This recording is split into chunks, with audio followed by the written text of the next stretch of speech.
Hello friends, welcome back to Manoj கேலிபோ. போன வீடியோவில் நம்பர் ஷேப் பெக் சிஸ்டம் அப்படின்ற ஒரு மாசான மெமரி டெக்னிக் நம்ம கற்றுக்கிட்டோம். ஸோ இந்த வீடியோ அதனுடைய பார்ட் 2 வீடியோ.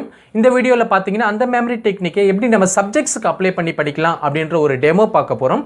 இந்த டெமோவுக்கு நம்ம எடுத்துக்கிட்ட சப்ஜெக்ட் மேட்டர் என்னதுன்னா இந்தியன் கான்ஸ்டிடியூஷனில் உள்ள 12 ஷெடியூல்ஸ் தான்.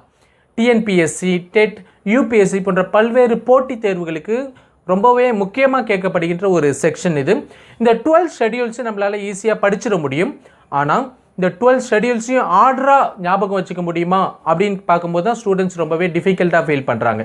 இந்த வீடியோவை நீங்கள் ஸ்கிப் பண்ணாமல் ஃபுல்லாக பார்த்தீங்கன்னா உங்களால் இந்த 12 அட்டவணைகளையுமே ஆர்டராக ஞாபகம் வச்சுக்க முடியும்.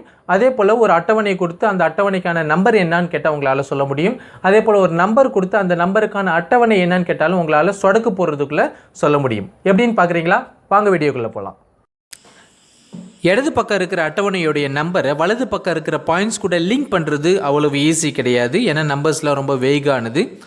ஆனால் அந்த நம்பர்ஸையே இமேஜஸாக கன்வெர்ட் பண்ணிட்டா அந்த இமேஜஸை ஈஸியாக அந்த பாயிண்ட்ஸ் கூட லிங்க் பண்ணிடலாம். முதல்ல நம்பர்ஸை எப்படி இமேஜஸாக கன்வெர்ட் பண்ணணுன்றதை பற்றி நம்ம ஏற்கனவே போன வீடியோவில் கற்றுக்கிட்டோம். இருந்தாலும் ரொம்ப ப்ரீஃபாக இன்னொரு முறை ரிவைஸ் பண்ணிக்கலாம். நம்பர் 1 பார்க்குறதுக்கு பேனா போலியே இருக்கிறதால நம்பர் 1க்கான இமேஜ் பேனா. நம்பர் 2 பார்க்குறதுக்கு வாத்து போல் இருக்கிறதால நம்பர் 2க்கான இமேஜ் வாத்து. நம்பர் 3 பார்க்குறதுக்கு அரை இதயம் போல் இருக்கிறதால 3க்கான இமேஜ் என்னது அப்படின்னு பாருங்கள், அரை இதயம். நம்பர் 4 பார்க்குறதுக்கு அந்த விசைப்படகுல உள்ள அந்த முக்கோண வடிவ துணி போல் இருக்கிறதால நம்பர் 4க்கான இமேஜ் படகு. நம்பர் 5 பார்க்குறதுக்கு கொக்கி போல் இருக்கிறதால நம்பர் 5க்கான இமேஜ் கொக்கி. நம்பர் 6 பார்க்குறதுக்கு ஹாக்கி பேட் போல் இருக்கிறதால நம்பர் 6க்கான இமேஜ் ஹாக்கி பேட். நம்பர் 7 பார்க்குறதுக்கு கோடாரி போல் இருக்கிறதால நம்பர் 7க்கான இமேஜ் கோடாரி. நம்பர் 8 பார்க்குறதுக்கு மணற்கடிகாரம் போல் இருக்கிறதால நம்பர் 8க்கான இமேஜ் மணற்கடிகாரம். நம்பர் 9 பார்க்குறதுக்கு விசிறி மட்டை போல் இருக்கிறதால நம்பர் 9க்கான இமேஜ் விசிறி மட்டை. நம்பர் 10 பார்க்குறதுக்கு பேட் அண்ட் பால் போல் இருக்கிறதால நம்பர் 10க்கான image bat and ball. Number 11 பார்க்குறதுக்கு 2 பில்லர்ஸ் போல் இருக்கு இல்லையா, 2 பில்லர்ஸ் போல் இருக்குது. அதனால் நம்பர் 11க்கான இமேஜ் 2 பில்லர்ஸ். நம்பர் 12 பார்க்குறதுக்கு முட்டி போட்டு லவ் ப்ரொப்போசல் பண்ணுறா போல் இருக்குது இல்லையா. ஸோ நம்பர் 12 பார்க்குறதுக்கு முட்டி போட்டு லவ் ப்ரொப்போஸ் பண்ணுறா போல் இருக்கிறதால நம்பர் 12க்கான image love proposal. That's all. ரெண்டாவதாக பார்த்தீங்கன்னா இந்த நம்பர்ஸுடைய இமேஜஸை இந்த 12 அட்டவணைகள் கூட லிங்க் பண்ணிட்டாவே போதும். நான் சொல்கிறத டிஸ்ட்ராக்ஷன் ஆகாமல் கற்பனை பண்ணி பாருங்கள், அது போதும். முதலாம் அட்டவணை மாநிலங்கள் மற்றும் யூனியன் பிரதேசங்களுடைய எல்லை பட்டியலை கொண்டிருக்கிறது.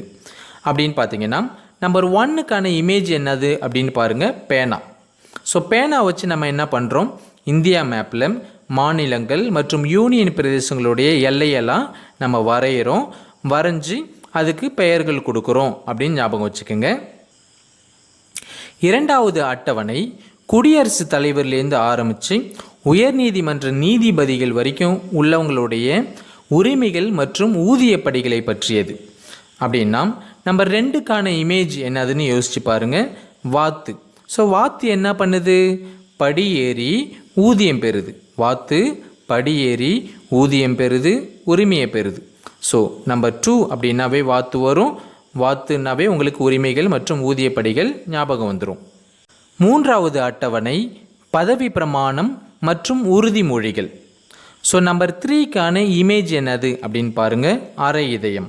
ஸோ அரை இதயத்தோட பதவி ஏற்கக்கூடாது, உறுதிமொழிகள்லாம் எடுக்கக்கூடாது. அரை இதயத்தோட பதவி ஏற்கக்கூடாது, உறுதிமொழிகள்லாம் எடுக்கக்கூடாதுன்னு ஞாபகம் வச்சுக்கோங்க.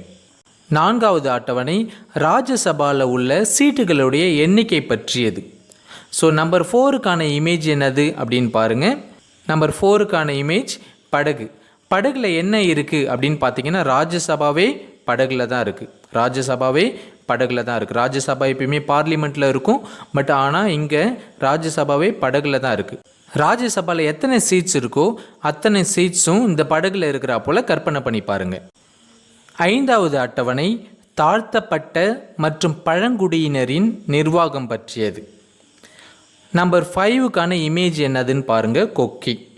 கொக்கி போட்டு யாரை தூக்குறோம்? தாழ்த்தப்பட்டவர்களையும் பழங்குடியினரையும் நம்ம தூக்குறோம். ஏன்னா அவங்களெல்லாம் சமுதாயத்தில் உயர்ந்த நிலைக்கு உயர்த்துறது நம்ம ஒவ்வொருவருடைய கடமை. ஸோ கொக்கி போட்டு யாரை தூக்குறோம் அப்படின்னா தாழ்த்தப்பட்டவர்களையும் பழங்குடியினரும் நம்ம சமுதாயத்தில் உயர்வான இடத்துக்கு தூக்குறோம் அப்படின்னு ஞாபகம் வச்சுக்கோங்க. 6வது அட்டவணை அஸ்ஸாம், திரிபுரா, மெகாலயா, மிசோராம் போன்ற மாநிலங்களுடைய நிர்வாகம் பற்றியது. இதை நம்ம சுருக்கமாக ஏடிஎம் ஸ்கொயர் அப்படின்னு ஞாபகம் வச்சுக்கலாம். A for Assam, T for Tripura, M for Meghalaya and M for Mizoram. So number 6க்கான இமேஜ் என்னது அப்படின்னு பார்த்தீங்கன்னா ஹாக்கி பேட். ஹாக்கி பேட்டை வச்சு நம்ம என்ன பண்ணுறோம்? ஏடிஎம்மை அடிக்கிறோம். ஹாக்கி பேட்டை வச்சு நம்ம என்ன பண்ணுறோம்? ஏடிஎம்மை அடிக்கிறோம். ஏடிஎம்னா அஸ்ஸாம், திரிபுரா, மேகாலயா, மிசோராம் அந்த மாநிலங்களை குறிக்குது அப்படின்னு ஞாபகம் வச்சுக்கோங்க. 7வது அட்டவணை மத்திய மாநில அரசு அதிகார பட்டியல் சம்பந்தமானது. நம்ம 7க்கான இமேஜ் என்னது அப்படின்னு பாருங்கள். கோடாரியை வச்சு நம்ம எதை பிளக்கிறோம்? மத்திய மாநில அரசுக்கான அதிகாரத்தை பிளக்கிறோம். கோடாரியை வச்சு நம்ம எதை பிளக்கிறோம்? மத்திய மாநில அரசுக்கான அதிகார பட்டியலை பிளக்கிறோம் அப்படின்னு ஞாபகம் வச்சுக்கோங்க.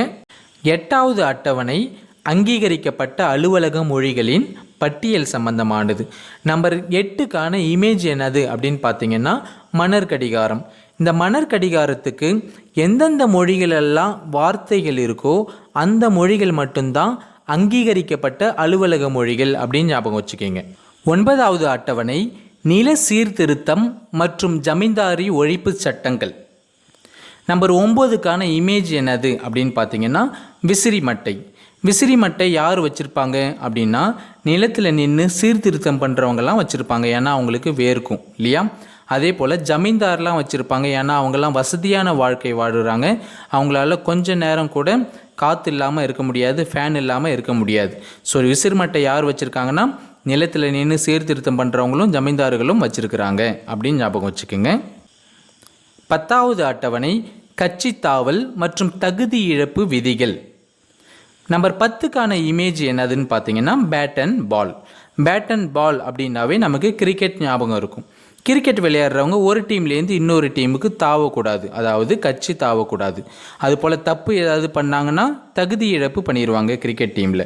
ஸோ பேட் அண்ட் பால்னாவே கட்சி தாவல் மற்றும் தகுதி இழப்பு விதிகள் அப்படின்றது நமக்கு ஞாபகம் வந்துடும். 11வது அட்டவணை பஞ்சாயத்துக்களின் பொறுப்புகள் சம்மந்தமானது. ஸோ 11னாவே அதுக்கான இமேஜ் என்னதுன்னா 2 பில்லர்ஸ். ஓகே, 2 பில்லர்ஸ் அப்படின்னு அர்த்தம். இந்த 2 பில்லர்ஸ் பார்த்தாவே உங்களுக்கு போல் இருக்குது அப்படின்னா பஞ்சாயத்துக்களின் பொறுப்புகள் அப்படின்னு ஞாபகம் வச்சுக்கலாம். அப்படியும் இல்லையா, இந்த 2 பில்லர்ஸையும் பாதுகாக்கிற பொறுப்பு யாருக்கு இருக்குது அப்படின்னா பஞ்சாயத்துக்களுக்கு இருக்குது. இந்த 2 பில்லர்ஸையும் பாதுகாக்கிற பொறுப்பு யாருக்கு இருக்குது? பஞ்சாயத்துகளுக்கு இருக்குது அப்படின்னு ஞாபகம் வச்சுக்கோங்க. 12வது அட்டவணை நகராட்சிகளின் பொறுப்புகள் பற்றியது. நம்பர் 12னாவே அதுக்கான இமேஜ் என்னதுன்னா முட்டி போட்டு ப்ரப்போஸ் பண்ணுறது. இந்த முட்டி போட்டு ப்ரப்போஸ் எங்கே பண்ணுவாங்க? கிராமத்தில் பண்ணுவாங்களா? இல்லை. டவுனில் பண்ணுவாங்களா? இல்லை. சிட்டிஸில் தான் பண்ணுவாங்க. அதாவது நகராட்சிகளில் தான் இந்த முட்டி போட்டு ப்ரப்போஸ் பண்ணுறதுலாம் இருக்கும். ஸோ அப்படின்னா நம்பர் 12னாவே லவ் ப்ரப்போசல் உங்களுக்கு ஞாபகம் வரும். லவ் ப்ரப்போசல் அப்படின்னாவே நகராட்சிகளின் பொறுப்புகள் அப்படின்னு ஞாபகம் வச்சுக்கோங்க. அவ்வளோதான். இப்போ உங்களால் ஒரு அட்டவணையை கொடுத்து அது எத்தனையாவது அட்டவணை அப்படின்னு கேட்டாலும் சொல்ல முடியும், அல்லது ஒரு நம்பரை கொடுத்து அந்த நம்பருக்கான அட்டவணை எதுன்னு கேட்டாலும் சொல்ல முடியும். ஃபைனலாக உங்களுக்கு ஒரு சேலஞ்ச். வீடியோவுக்கு பேக் போகாமல் இந்த 2 கொஸ்டினுக்கும் உங்களால் ஆன்சர் பண்ண முடியுதான்னு பாருங்கள். இதுக்கான ஆன்சர்ஸை காமெண்ட் பாக்ஸில் டைப் பண்ணுங்கள். இந்த வீடியோ உங்களுக்கு பிடிச்சிருந்துச்சுன்னா ஒரு லைக் கொடுங்க. அதே போல் சப்ஸ்கிரைப் பண்ணுங்கள். மீண்டும் நம்ம அடுத்த வீடியோவில் சந்திக்கலாம். தேங்க்யூ.